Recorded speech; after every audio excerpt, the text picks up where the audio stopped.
Vote দিন, উন্নয়নের স্বার্থে রায় দিন, কন্যাশ্রীর পক্ষে রায় দিন, লক্ষ্মীর ভান্ডারের স্বার্থে রায় দিন, খাদ্যসাথী অব্যাহত রাখতে ভোট দিন। ভোট দেবেন কোনখানে? ভোট দেবেন কোনখানে? নিজের ভোট নিজে দিন, সকাল সকাল ভোট দিন, পাড়ায় পাড়ায় বলে দিন, গ্রাম বাংলায় বলে দিন, এই মা বোনেরা ভোট দিন, ছাত্র যুবক ভোট দিন, শ্রমিক কৃষক ভোট দিন, সকাল বিকেল ভোট দিন। আগামী 19 তারিখ আসছে দিন, নিজের ভোট নিজে দিন। ভোট এমন ভাবে দিতে হবে, এমন ভাবে বোতাম টিপবেন। একটা ছোট্ট গল্প বলে আপনাদের শেষ করুন। সময় অনেক হয়েছে, গরম বাড়ছে, আপনাদের ফিরতে হবে। একটা ছোট্ট গল্প বলে শেষ করুন। সবার ভোট মূল্যবান। আপনারা ভাবেন আমার একটা ভোটের কি ক্ষমতা? নিশ্চিত প্রামাণিক বিজেপির নেতারা 10টা 15টা 20টা 25টা করে গাড়ি নিয়ে 5 বছর দাপিয়ে বেরিয়েছে। মানুষের উন্নয়ন হয়নি, তাদের উন্নয়ন হয়েছে। 365 দিনে আপনি ভোট দিয়ে যাকে জেতাবেন তার কাজ হচ্ছে 365 দিন আপনার পাশে থাকা। সে দিল্লি, উত্তর ভারত ঘুরে ঘুরে বেরিয়েছে। আমি আপনাকে বলবো 19 এপ্রিল দিনটা খালি আপনাদের। এই সুযোগ আর 5 বছর পাবেন না। কথা আছে না, সব সোনার কি এক লোহার কি। 19 তারিখ আপনার সুযোগ, আপনার সময়। আমি একটা ছোট্ট গল্প বলবো।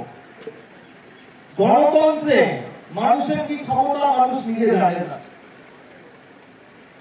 একদিন একটা জঙ্গলে একটা সাধু বাবা ধ্যান করছিল।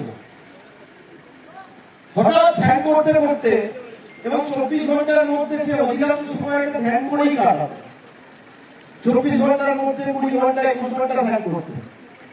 তো হঠাৎ একদিন ধ্যানে মগ্ন বসে রয়েছে, তার পায়ের তলায় একটা ছোট্ট ইঁদুর এসে বসে পড়েছে। সাধু বাবার ধ্যান ভাঙছে না।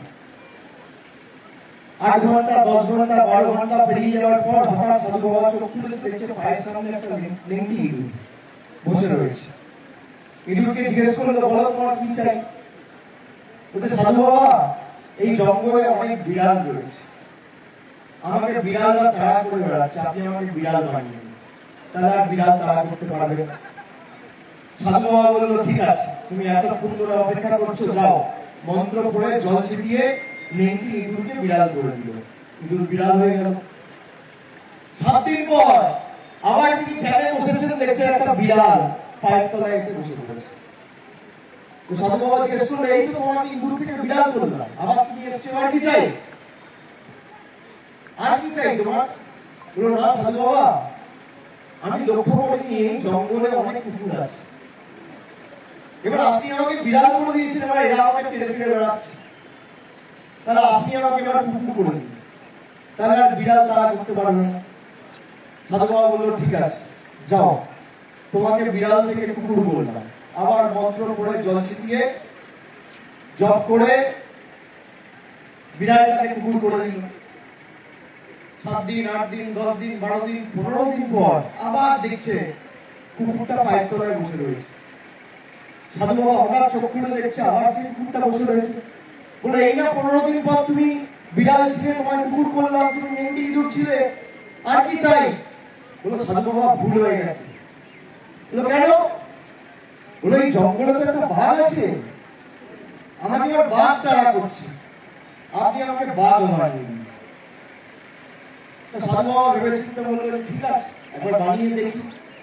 তো মন্ত্র করে জল ছিটিয়ে আবার কুকুরটাকে বাঘ বানিয়ে দিল। যেই কুকুরটা বাঘ হলো, সাধু বাবাকে খেতে গেল।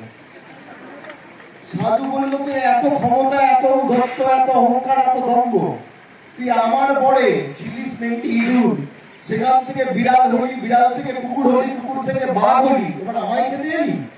এনে ছুমন্ত্র বলে মন্ত্র করে জল ছিটিয়ে দিল, আবার বাঘ লেংটি ইঁদুর হয়ে গেল। আমি কেন বলছি? কেন বলছি জঙ্গল হচ্ছে ধরে নিন এই সার্বিক এলাকা, সাধু বাবা হচ্ছে সাধারণ মানুষ, আর বিজেপি হচ্ছে নেংটি ইঁদুর। বাঘ আপনারা বানিয়েছেন, যেই আপনারা বানিয়েছেন আপনাদের খেতে আসছে। এবার এই কাগজে বাঘগুলোকে নেংটি ইঁদুর বানানোর দায়িত্ব কার? আপনারই খেতে আসবে। আপনার থেকে ভোট নিয়ে আপনার বাড়ির টাকা বন্ধ, আপনার রাস্তার টাকা বন্ধ। আমি শুনেছি এখানে আজকে তো চৈত্র মাসের শেষ দিন, কালকে নতুন বছর, পয়লা বৈশাখ। আপনাদের সকলকে নববর্ষের শুভেচ্ছা জানাই। আমি শুনেছি গত দুদিন আগে ঈদ ছিল, চৈত্র সেরে চলছিল, গতকাল নীল ষষ্ঠী ছিল। এই সিতাই বাজার, পাশে নেতাজি বাজার, ওদিকে মাথাভাঙা বাজার, শীতলকুচি বাজার,